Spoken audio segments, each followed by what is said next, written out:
우리 육신의 집이 무너지면, 고린도후서 같이 보실까요? 우리의 육신의 집이 무너지면 우리 손으로 지은 집이 아닌 하나님께서 손수 지으신 거룩한 장막, 돌아갈 본향이 우리에게는 있습니다. 그리고 우리가 본향으로 돌아가는 그날, 히브리서 11장 16절은 이렇게 약속합니다. 같이 읽겠습니다. 그들이 이제는 더 나은 본향을 사모하니 곧 하늘에 있는 것이라. 이러므로 하나님이 그들의 하나님이라 일컬음을 받으심을 부끄러워 아니하시고 그들을 위하여 한 성을 예비하셨느니라. 크리스찬은 이 땅의 삶을 다 산 후에 생명의 주이신 하나님 앞으로 돌아가야 할 그날이 있습니다. 그리고 우리에게는 돌아가야 할 본향이 예비된 사람들입니다. 그래서 이 땅을 지나는 동안 비바람 맞고 환난, 고통, 배신, 아픔이 있어도 그래서 감사하고 그래도 감사하고 그리 아니하실지라도 감사하며 믿음으로 당당하게 극복해 나가는 사람들입니다. 이런 크리스찬들의 모습을 성경은 세상이 감당할 수 없는 사람, 즉 그리스도인이라고 표현을 해주고 있습니다. 사실 고통과 어려움 속에 있는 성도들이 믿는 바가 무엇입니까? 지금 오늘은 힘들고 어렵지만 하나님 살아계시고 나를 위해서 한 성을 예비하신 그 하나님, 나의 냉수한 그릇 대접한 것도 선한 행실도 잊지 않으시고 상급과 면류관으로 예비하시는 그 하나님이 이 땅을 지나는 동안 더 온전한 것으로, 더 좋은 것으로 하나님의 때에 응답해 주시고, 지금은 눈물을 흘리고 있지만 그날이 오면 꿈꾸는 것처럼 기뻐하며 웃을 날이 올 것이다 라는 것을 믿고 있습니다. 그런데 그렇게 믿고 사모하고 기도하고 기다리던 그날이 구원의 날, 응답의 날, 감사의 날, 영광의 날이 아니라 더 무서운 심판의 날이 되어 우리에게 다가온다면 얼마나 황당하고 기가 막힌 일이겠습니까? 오늘 본문에 바로 그런 기막힌 모습을 그려주고 있습니다. 1절을 같이 보시겠습니다. 시온에서 나팔을 불며 나의 거룩한 산에서 경고의 소리를 질러 이 땅 주민들로 다 떨게 할지니 이는 여호와의 날이 이르게 됨이니라. 이제 임박하였으니. 분위기가 이상하잖아요. 여호와의 날이 응답의 날, 영광의 날이 아니라 두려워 떨 수밖에 없는 심판의 날이 오고 있다는 거예요. 그런데 이것을 누구한테 얘기하라는 거예요? 시온에서. 시온은 교회를 말합니다. 시온은 예수 잘 믿는다고 자부하는 사람들을 말합니다. 그러니까 당시 믿음의 사람들의 신앙적 수준이나 태도나 삶의 신실함의 그 정도가 어느 정도인지를 표현해 주는 겁니다. 당시 신앙인들은요, 신앙생활을 약간의 정신 수양이나 종교 사회적 보험 가입 정도, 현대용어로 변환해서 설명하면 뭐 그래, 천국이 있으면 좋고 뭐 없어도 나쁠 거 없잖아. 목사가 설교하는데 나쁜 얘기 하겠어?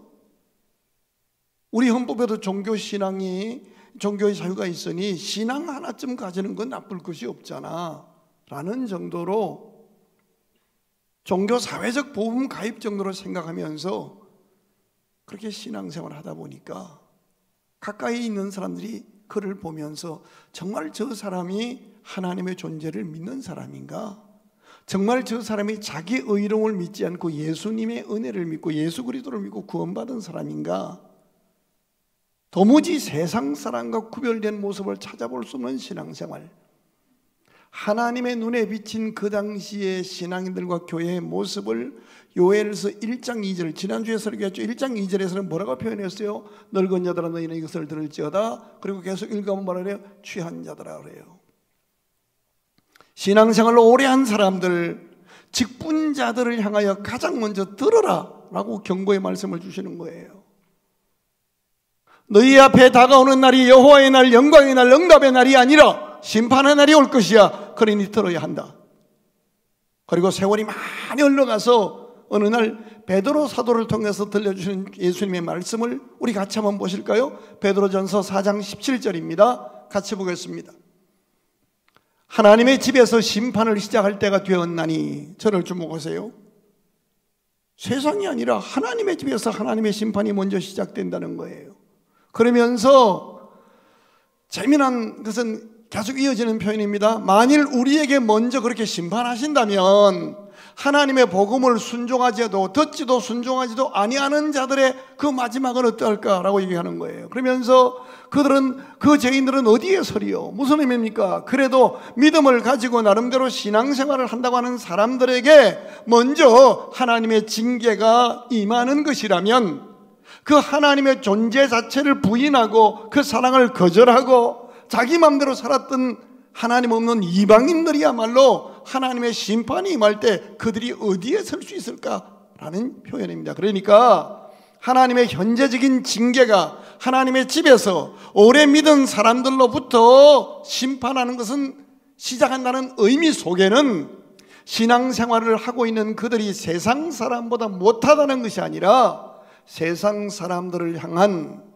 믿는 사람들의 사명이 그만큼 소중하다는 것을 강조하고 있는 것입니다.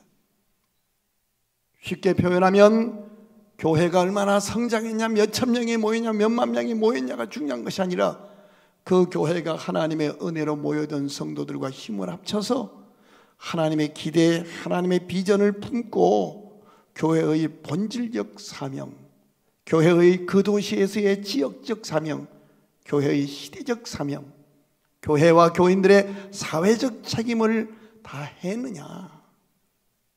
그것을 다 하지 않고 우리 교회는 니네보다 큰 교회야, 우리 교회는 더 재정이 많아, 우리 교회의 성가대는 더 은혜로워, 뭐 이런 거 이렇게 자랑하면서 도토리 키재기하고 있는 사회는 곳곳이 다 하나님의 심판이 임하고 취하여 비틀거리는, 교회가 사회인들에게 꿈을 주지 못하고 희망을 주지 못했는데, 그래서 하나님이 사명을 잃어버린 그들, 교회 속에 도토리 키재기하고 종교 권력 유지하는 그들을 향해서 내가 하나님의 집에서부터 먼저 심판하겠다. 늙은 자들아, 이 교회에 적용하면 교회 역사가 깊고 오래된 교회야, 교인들이 많이 모이는 교회야, 너희가 취하여 비틀거리고 있느니라 라는 하나님의 아픈 마음을 이렇게 표현한 것이라고 할 수 있습니다. 자, 이제 오늘 본문으로 돌아오십시다. 요엘서 2장 2절과 3절 같이 읽겠습니다. 곧 어둡고 캄캄한 날이요 짙은 구름이 덮인 날이라 새벽빛이 산꼭대기에 덮인 것과 같으니 이는 많고 강한 백성이 이르렀음이라. 이와 같은 것이 옛날에도 없었고 이후에도 대대로 없으리라. 교회가 사회로부터 존경받고 신뢰받고 축복받는 것이 아니라 사회로부터 공격받게 되는데요, 그 다음 절 읽어봐요. 3절입니다. 불이 그들의 앞을 사르며 불꽃이 그들의 뒤를 태우니 그들의 예전 땅은 에덴 동산 같았으나 그들의 나중 땅은 황폐한 들 같으니 그것을 피한 자가 없도다. 여러분, 우리 전체 인구에서 기독교 인구가 4%도 안 되었던 시절에 일제 36년 고통당할 때 우리나라를 독립으로 이끌었던 독립운동가 33원 가운데 70%가 크리스찬입니다.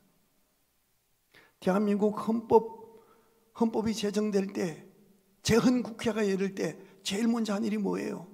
국회의원이면서 목회자였던 이윤형 의원에게 이성만 의장이, 이윤형 의원 하나님 앞에 기도로 시작하시죠. 그래서 우리 대한민국 우리 국회에 갔을 때 봤잖아요. 국회의 기록물 첫 장이 이윤형 의원의 기도입니다. 근데 요즘 국회의원들은 쌈박질하고 난리를 치고, 옛날에는 에덴 동산 같았지만 그들의 나중은 황폐하던 들 같다는 거예요. 6절 읽어보실까요? 그 앞에서 백성들이 질리고 무리의 낯빛이 하얘졌도다. 10절 읽을까요? 그 앞에서 땅이 진동하며 하늘이 떨며 해와 달이 캄캄하며 별들이 빛을 거두도다. 11절입니다.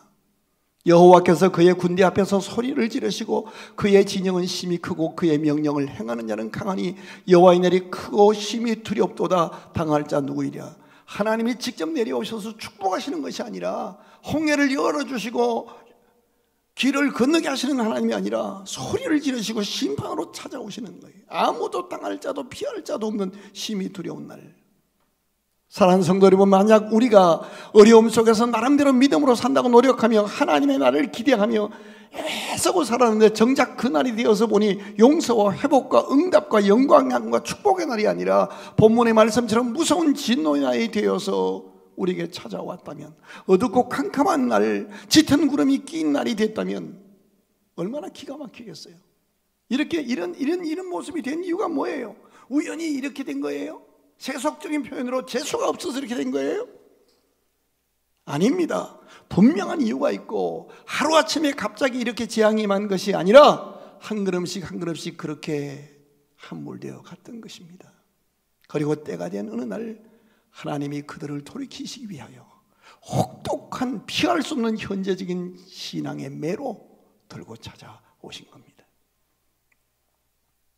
사람들은 자기 인생이 복된 날이 기다릴 거라고 믿고 있었지만 하나님의 생각은 혹독한 진노의 매를 들고 기다리고 계시던 것입니다.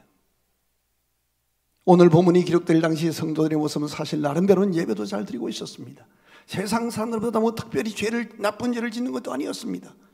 다른 사람들보다는 그래도 좀 반듯해 보였고 열심도 있었습니다. 그래서 스스로 생각하기에 이만하면 때가 되면 하나님이 나를 복 주실 만하다고 생각하는 상태였습니다. 그러나 그들을 바라보시는 하나님의 생각은 달랐습니다. 하나님의 눈에 비친 그들의 신앙생활하는 모습은 신앙이 깊어질수록, 신앙의 연조가 길어질수록 믿음이 성숙해지고 사랑의 폭이 깊어지고 넓어지는 것이 아니라 그 모습만 그럴듯한 모습으로 굳어져 가고 있었던 것입니다.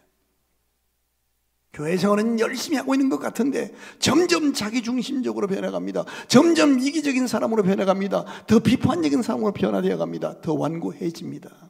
전에는 하나님 앞에 나와서 예배에 참석해서 고개만 숙여도 감사합니다라는 말이 저절로 나오고 찬송을 1절만 시작해도 눈물이 흘렀습니다. 목이 메였습니다. 그런데 이제는 찬송가 5절까지 있는 걸 부르면 행정목사, 음악목사가, 예배담당 목사가 얼마나 우리가 피곤한 삶을 사는지 모른다고 열받기 시작해서 1절만 있는 것만 하기를 바랍니다. 마음복에 거는 하나님 정말 딱 부르고 빨리 가고 싶어하는 거예요. 성경이 말씀하는 바른 신앙, 복된 신앙은요, 종교적 경력 쌓는 게 아닙니다. 직분 높아지는 거 아닙니다. 신앙의 연조가 길어질수록, 직분을 받을수록 더 낮아지고 더 겸손해서 하나님을 향한 사랑, 사람을 향한 사랑이 더 깊어지고 더 넓어지기를 원하시는 겁니다. 삶의 도상에서 만나는 희비애락의 많은 사건들과 상황을 통과하면서 하나님을 더 깊이 체험하고 그 하나님을 더 깊이 점점 사랑하고 하나님이 내게 주신 사람들을 더 깊게 사랑하는 것. 그래서 하나님을 사랑하는 자, 곧 하나님 사랑하고 하나님이 내게 준 것들을 사랑하는 자는 모든 것이 합력하여 선을 이루느니라 하신 로마서 8장의 약속의 말씀을 생생하게 내 삶에서 체험하면서 터져나오는 고백이 그리스도 예수 안에 있는 하나님의 사랑에서 그 무엇이 우리를 끊을 수 있으리요. 그 사랑 때문에 나는 사랑할 수 없는 인간을 사랑하려 노력하고 그 사랑 때문에 나는 오늘 비바람 속에서도 찬양하며 감사하며 달려갑니다 라고 고백하는 것입니다. 이것이 바로 그리스도인의 본 모습이요, 세상이 감당할 수 없는 모습이고 저와 여러분의 모습이 되어야 하는 겁니다. 그런데 오늘 본문 당시의 신앙인들은 신앙의 연조가 길어질수록 하나님 중심이 아니라 자기 중심적으로 변했습니다. 하나님 말씀에 근거한 분명한 기준도 없이 자기 자신이 가지고 있었던 세속적 철학이나 세상적 경험이나 자기 습관을 따라 신앙생활을 하다 보니까 깊게 들어갈수록 오차가 생기는 거예요. 시간이 갈수록 돌이킬 수 없을 정도로 자유롭고 감사한 것이 아니라 점점 무거운 짐에 눌리고 자꾸 부딪혀요. 지체들을 향해서도 직분이 높아질수록 신앙의 연조가 길어질수록 자신도 모르게 자기가 기준을 하다 보니까 자꾸 부딪혀요. 그래서 늘 옳고 그름을 따져요. 그래서 단 한 주간도 참 만족이 없어요. 내 잔이 넘치나이다 자족도 할 줄 몰라요. 영적인 깊은 늪에 빠진 겁니다. 하나님의 백성들은요, 다른 게 무기가 아닙니다. 이스라엘 백성들을 선택하시고 너희가 온 세상 나라를 향해서 제사장 나라가 되게 할 것이다 하면서 하나님은 딱 한마디만 하세요.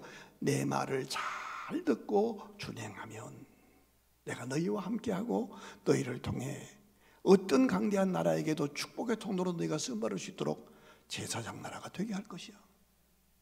그 수천 가지 조건을 내걸면 우리 못합니다. 단순해요. 내 말을 잘 듣고. 여러분, 신앙생활 정말 자유하고 당당하게 하고 싶으세요? 다 내려놓으시고요, 하나님의 말씀 배우는 일에 최우선으로 두세요.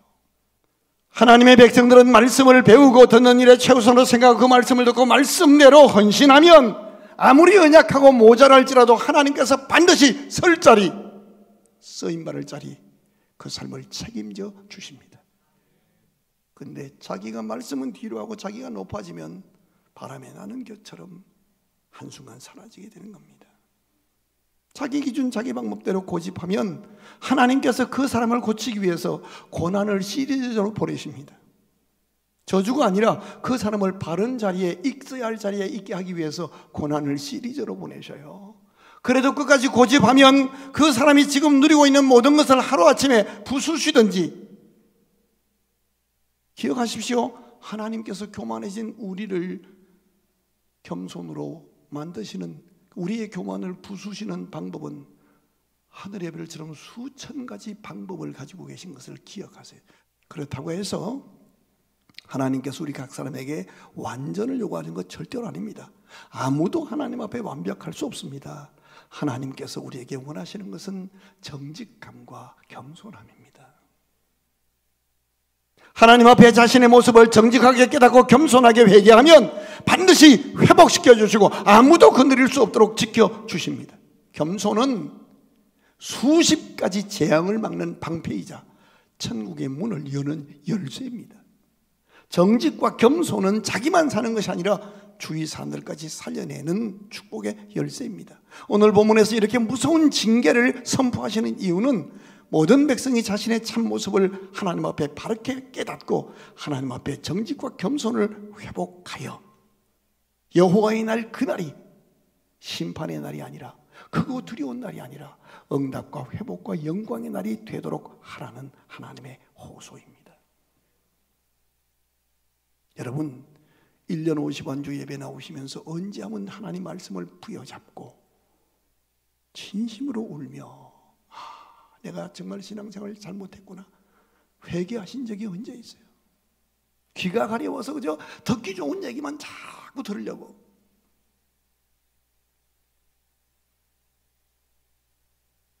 (12절) 한번 보십시다. 여호와의 말씀에 너희는 이제라도 금식하고 울며 애통하고 마음을 다하여 내게로 돌아오라 하셨나니. 예배에서 하나님이 제일 원하시는 것은 우리 잘난 것, 우리 봉사한 것 드러내는 것이 아니라 회개함으로 회개한 자에게 주어지는 축복을 받아 누리기를 하나님이 원하십니다. 예수님의 설교 첫마디도 회개하랍니다. 베드로의 설교 첫마디도 회개하랍니다. 예수님의 12제자가 부활해서 우리 교회에 오셔서 이 감사의 계절에 우리 교회 설교를 부탁하면 그들의 설교의 핵심도 회개하라고 외칠 것입니다. 회개하지 않는 사람에게 절대로 축복이 없습니다. 그러나 회개하고 돌아오는 자에게는 상상할 수 없는 축복을 준비해 놓으십니다. 오늘 본문에 또 다른 설교 제목을 붙인다면 회개하는 자에게 주어지는 축복, 이렇게 붙일 수가 있습니다. 첫째로, 하나님 없이 자기 마음대로 자기 기준대로 살다가 잃어버린 모든 것들을 하나님은 어느 날 깨닫고 돌아오면 과거 묻지 않으시고 반드시 잃어버렸던 그 모든 것들을 원상 회복시켜 주시는 하나님이십니다. 25절 읽어봐요. 참 재미난 표현이에요. 시작. 내가 전에 너에게 보낸 큰 군대 곧 메뚜기와 너치와 황충과 팥종이가 먹은 해수대로 너에게 갚아주리니. 메뚜기를 하나님이 보낸 군대라는 거예요. 다시 한번 25절 읽어봐요. 하나님이 어떻게 하셨는가? 여기 중요한 단어 찾아내셔야 돼요. 내가 전에 너에게 보낸 큰 군대 곧 메뚜기와 너치와 황충과 팥종이가 먹은 해수대로 너에게 갚아주리니. 하나님은 당신의 백성이 손해보는 것 절대로 용납하지 않으셔요. 다 갚아주십니다. 26절 읽어봐요. 너희는 먹되 풍족히 먹고 너희에게 놀라운 일을 행하신 너희 하나님 여호와의 이름을 찬송할 것이라. 내 백성이 영원히 수치를 당하지 아니하리로다. 너희는 먹되 풍족히 먹고 너희에게 놀라운 일을 행하신 하나님을 찬송할 것이라. 홀랑 망하셨어요. 이제 놀라운 일을 경험할 기회가 된 겁니다. 회개하면, 끝까지 고집 부리면 하나님은 메뚜기, 황충, 너치, 하여튼 하나님이 보내시는 군대는 수만 가지니까 우리 인간 누구나 그럴 수 있습니다. 그러나 내가 하나님의 기준대로 살지 않았구나, 하나님의 기대를 저버렸구나, 내가 높아졌고 내가 이기적이었구나, 내가 경솔했구나 라고 어느 날 깨닫고, 너치에서 깨닫든지 메뚜기에서 깨닫든지 황충에서 깨닫든지 어느 사건을 통해서 이것이 하나님이 나를 돌아오게 하시는 하나님의 군대구나 라고 깨닫고 돌아오면 하나님이 우리를 다르게 대하셔요. 13절 읽어봐요. 우리에게 이 무서운 경고를 하시는 하나님이 어떤 분인지를. 13절 시작. 너희는 옷을 찢지 말고 마음을 찢고 너희 하나님 여호와께로 돌아올지다. 그는 뭐 하시며? 은혜로우시며. 은혜가 뭡니까? 받을 자격이 없는 사람에게 베풀어 주시는 사랑을 은혜라고 말합니다. 은혜로우시며 자비로우시며. 자비가 뭡니까? 죄 가운데 처해서 망해 있는 사람을 돌아보아 주시는 하나님의 사랑을 말합니다. 노하기를 더디하시며 인애가 크시사 죄인을 포기하지 않으시고 끝까지 오래 참아주시는 것을 말합니다.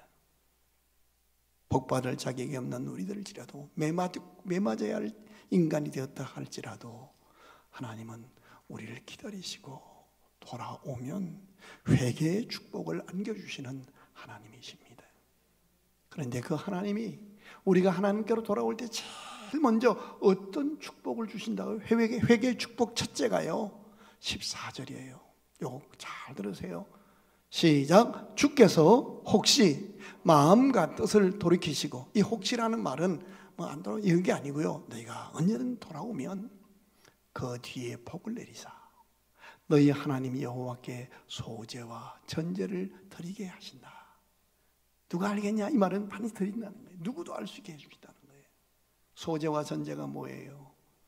하나님 앞에 감사 예배, 하나님 앞에 회개 예배, 예배 생활을 하나님이 받으실 만한 예배로 드릴 수 있도록, 나중식, 기분 좋으면 예배 나가고 기분 나쁘면 안 나가고, 기분 좋으면 성가대 않고 조금 삐딱하면 성가대 안 앉고, 이런 게 아니라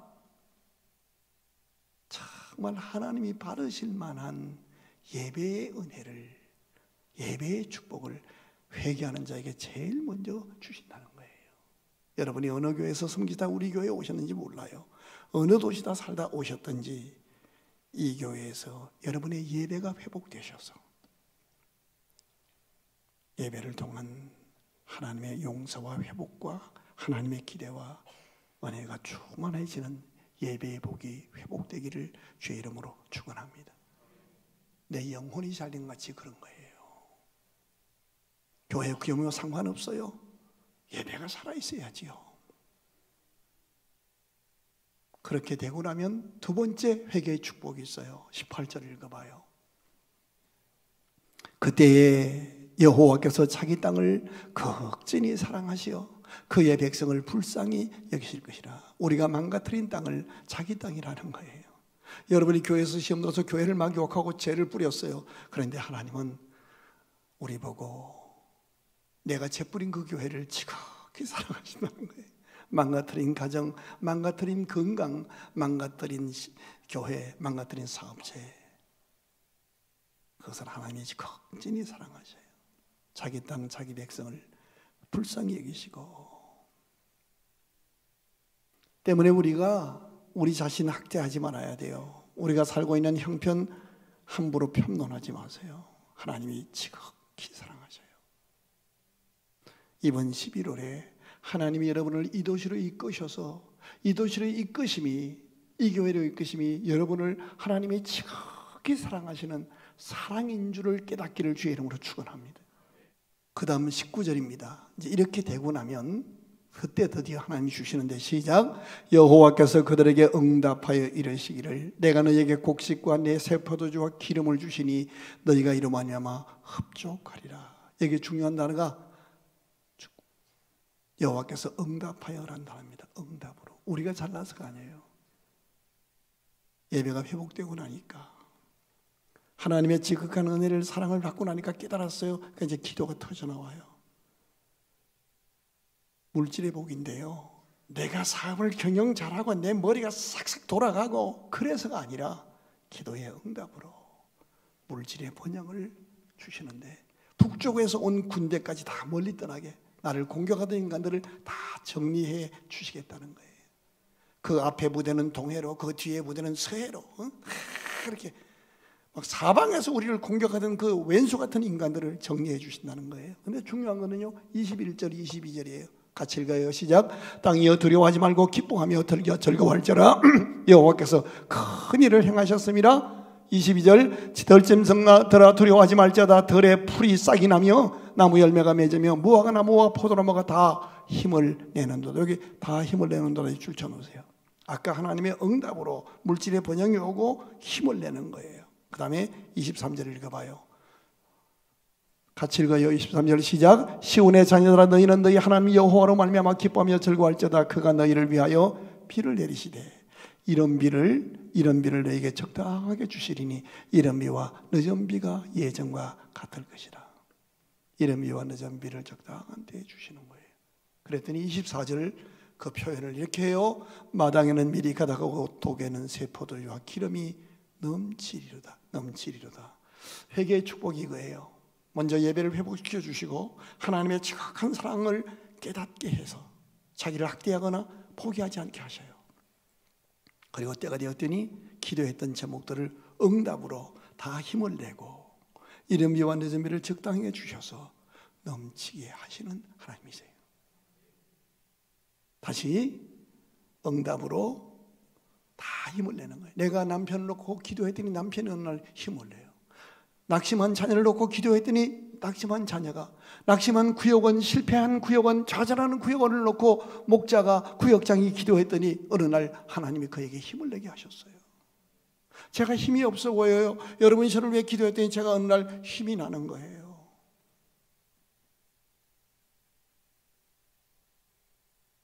응답으로 다 힘을 내고 이른 비와 늦은 비를 적당히 내려주시고 적당한 때에 가장 귀한 것으로 안겨주시고 넘치리로다. 넘치게 하시는 하나님이십니다. 그렇습니다. 하나님은 우리가 잃어버린 날들, 하나님을 던지고 살면서 실패하고 깨어지고 병들어 잃어버렸던 소중한 것들을 반드시 회복시켜 주시고 절대로 미치지 않으시는 하나님이십니다. 오늘 좀 손해봤다고 분노하지 마세요. 결코 하나님의 백성을 미치지 않게 하시는 하나님이십니다.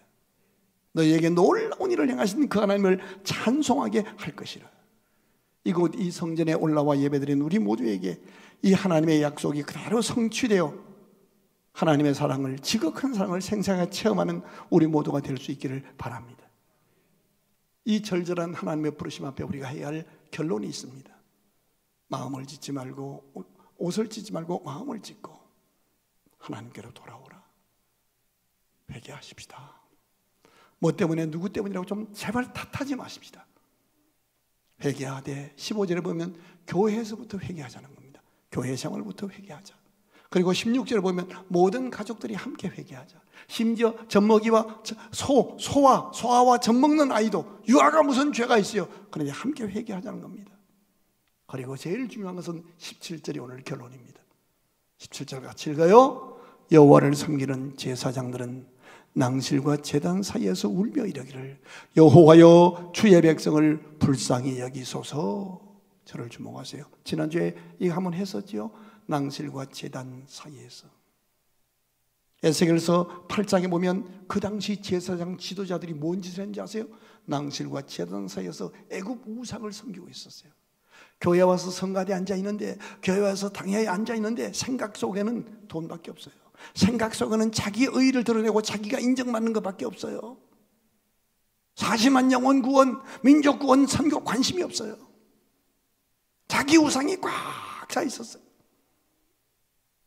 그런데 이 제단과 낭실 사이에서 여호야다의 아들 스가랴가 믿음의 지조를 지키며 자신에게 주어진 맡긴 임무를 끝까지 완수하다가 죽임을 당한 곳이 바로 낭실과 제단 사이입니다. 바로 우리가 은혜 받는 그 자리, 직분 받은 그 자리에서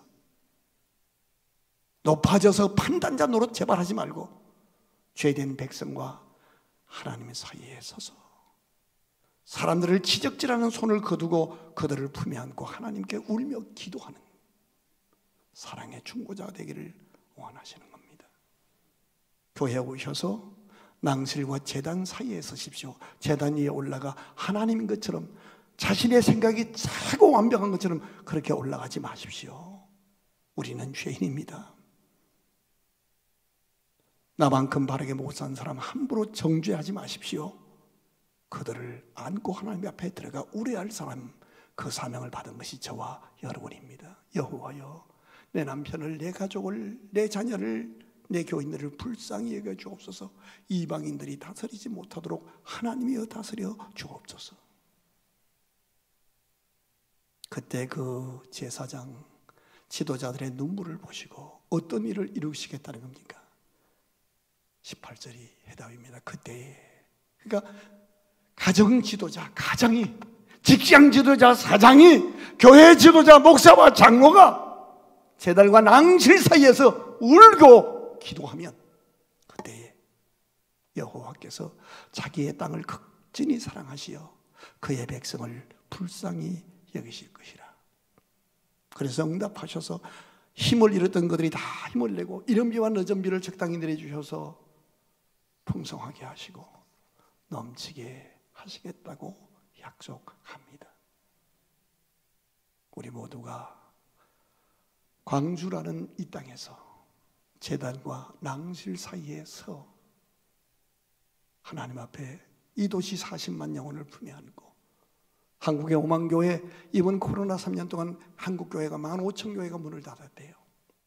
이때 우리가 해야 할 일은 제단과 낭실 사이에 서서 민족과 교회를 품에 안고 가족을 품에 안고 목회자는 교인들을, 교인들은 목회자를 품에 안고 서로 위하여 기도하는 거룩한 눈물을 회복해야 할 때입니다.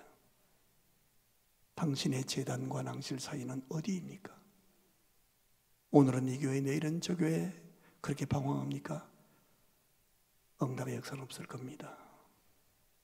세상에 완전한 곳은 없습니다. 제단과 낭실 사이는 기도가 필요한 자리입니다.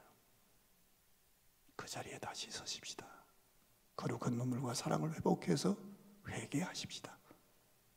그래서 하나님의 응답으로 오늘 약속하신 대로 힘을 내게 하시고 이름이와 늦은비로 적당한 은혜를 주시고 넘치게 하시는 복을 받음으로 내 자리 넘치나이다 감사하는 이 지구촌에서 가장 하나님이 받으시는 감사를 드리는 주인공이 되시기를 주의 이름으로 축원합니다. 예수 그리스도 그분 때문에 감사할 수 있습니다. 우리의 죄짐을 맡아주신 그분 죽으시고 부활하셔서 이 아침에도 우리의 주가 되셔서 우리 속에 잃어버린 감사와 사랑을 회복하게 하시기를 원하십니다. 회개할 수 있는 은혜 주시니 감사합니다. 하나님이 보내시는 수많은 군대들 앞에 완악해지지 않게 하시고 영적으로 민감하여 깨닫고 하나님의 품을 파고들어 무릎 꿇어 마음을 찢고 회개함으로 회개하는 사람에게 약속하신 4가지의 축복이 우리의 삶에 임함을 체험케 하옵소서. 응답해 주시고 다 힘을 내어 다시 솟아나게 하시고 소성케 하시고 이름이와 늦은비를 적당한 때에 안겨주시고 내 잔이 넘쳐나이다 고백할 수 있도록 우리를 지극히 사랑하시는 하나님의 사랑을 체험하여 이 땅에 하나님의 기쁨의 주인공 되게 하여 주옵소서. 감사하며 주 예수 그리스도 이름으로 간절히 기도드리옵나이다. 아멘.